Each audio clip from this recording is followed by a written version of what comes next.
Good afternoon. I'm Deputy Sheriff Sandy Atherton, and today, in 10 minutes, I'm going to show you how to keep a burglar out of your house and how to target harden your house against a thief. One of the first things I look at when target hardening a house against burglars are the doors. Any good door is strong enough to keep a burglar out, but what the first things we look at are the locks. Every door should have a deadbolt type lock with a minimum of 1.25 inches throw.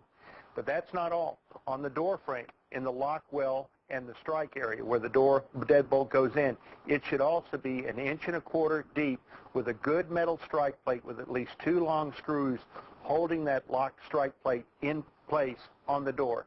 Remember, in San Antonio, South Texas alone, 68% of the time, burglars who gain access into the house kick the doors open. They would rather kick a door open than break glass and have to remove the glass out of the way. Kicking the door, pure brute force, is the way they get into your house. One of the other access points a burglar may use to get in your house is the windows. When we're looking at windows to keep a burglar out, we would like to see a lot of times double thermal windows. A thermal window has 2 pieces of glass here that if a burglar has to get into the house, he'll have to break both panes of glass. These double thermal windows are also heavy aluminum framed where you can't just get a pry bar or a knife in to unlock the window. You actually have to break through the window, reach in, unlock it, and then come in. Now remember, you just can't break a window and come in. You've got to break it, you've got to pick the shards out of the way, and then you've got to reach in. Every time that burglar, that thief, touches a piece of glass, he leaves behind DNA or his fingerprints, which will help us later on track down the criminal. So target hardening your windows, whether you have a double thermal window like this or if you have the aluminum framed windows, the old aluminum frame windows that have only one lock, you can go to the hardware stores and buy what we call thumb screw window locks.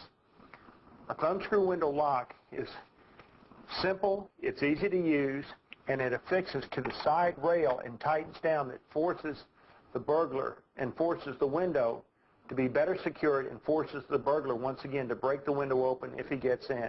One of these per window will secure any window in your house if you have aluminum framed windows. While I'm showing you how to secure your house against burglaries, you may be asking yourself, what's to steal in my house? I've got nothing of value. Nobody would want to break into my house.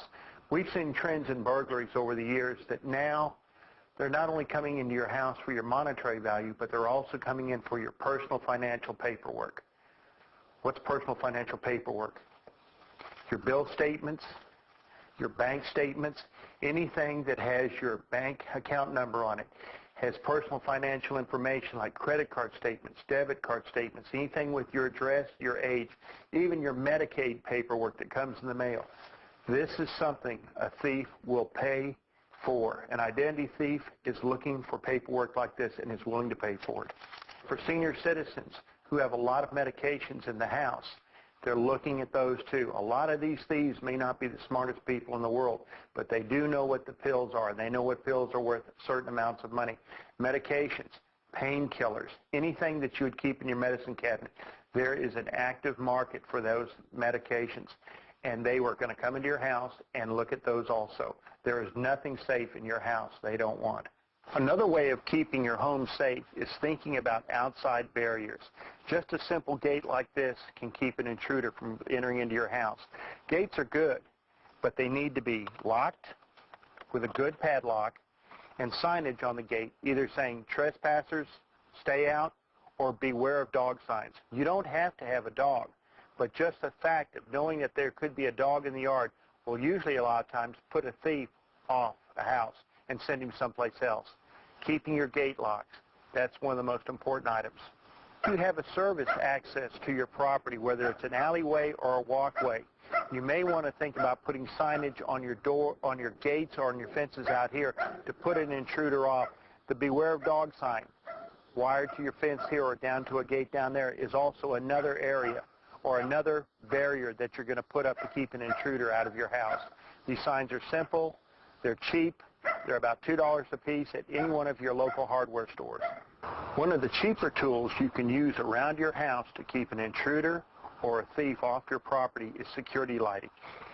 Pound for pound, penny for penny, security lighting is one of the cheapest ways to secure your house. Keeping lights on in the front of the house, your driveway area, and the backyard of your house will help secure your house. Remember, we're talking about barriers, outside barriers and internal barriers to keep an intruder off your property. Another way of reducing your chance of being burglarized is to cut and reduce the thief's hiding places around your house.